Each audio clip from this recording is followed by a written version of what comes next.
Olá, meu nome é Priscila Menezes, eu sou professora de Direito Empresarial aqui do Master Juris e o nosso encontro de hoje vai ser para tratar sobre um julgado que saiu no informativo 613 do STJ, um assunto bem interessante e muito peculiar. Vamos colocar aí na tela um resumo para o pessoal entender o que aconteceu. Olha lá. Isso diz respeito ao julgado no RESP 1680357 do Rio de Janeiro, de relatoria da ministra Nancy Andrighi. Qual foi o tema abordado aqui? Ação de uso capião, efeitos da decretação da falência, patrimônio afetado como um todo, uso capião, interrupção da prescrição aquisitiva, massa falida objetiva, artigo 47 do Decreto-Lei 7661 de 45, inaplicabilidade. Pode voltar para cá. Pessoal, esse julgado é muito interessante. Foi a única decisão referente à nossa disciplina de Direito Empresarial nesse informativo 613, então a gente só vai falar dele, tá certo? Qual foi o cerne da questão aqui? Nós tínhamos uma companhia siderúrgica que detinha alguns imóveis. Um desses imóveis foi invadido por terceiros, tinham pessoas ocupando esse imóvel. Quando foi decretada a falência dessa companhia siderúrgica, criou-se uma celeuma. Por quê? Aquelas pessoas que estavam no imóvel já estavam lá há muitos anos. Então, estava transcorrendo o prazo de prescrição aquisitiva por uso capião. E aí a grande questão era saber, com a sentença que decretou a falência, houve interrupção da prescrição aquisitiva daquele imóvel através de uso capião ou não? Ou esse prazo continuava transcorrendo?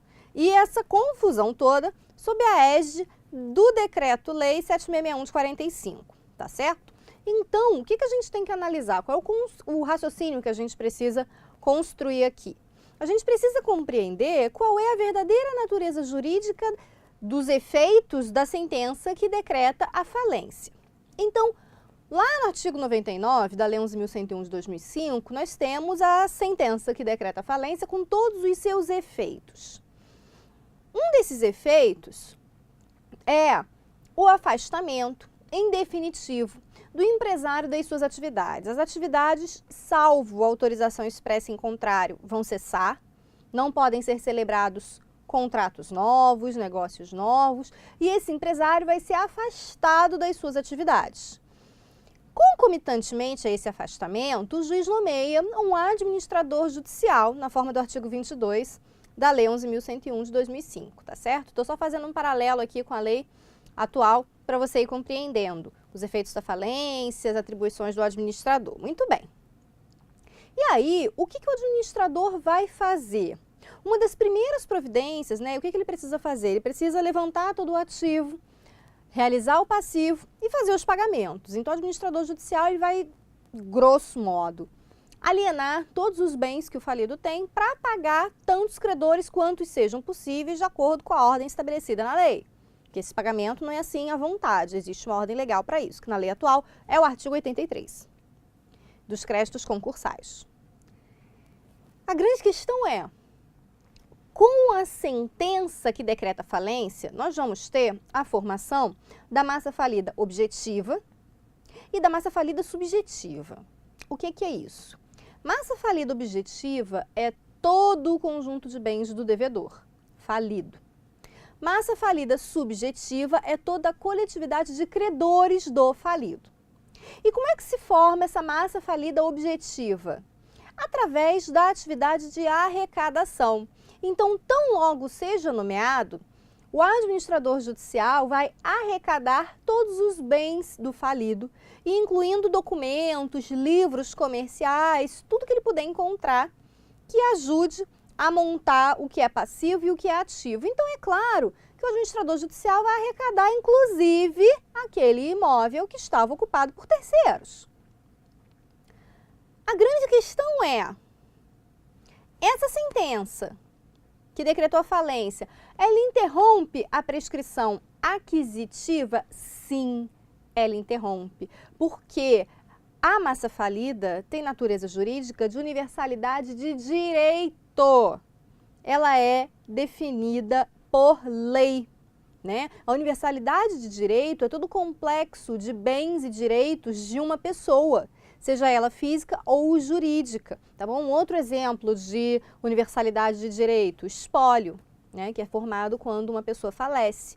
Então, se a massa falida objetiva tem natureza jurídica de universalidade de direito, aquele bem que estava ocupado por terceiros faz parte dessa universalidade. E repara que quando há decretação de falência, há uma intervenção imediata do Estado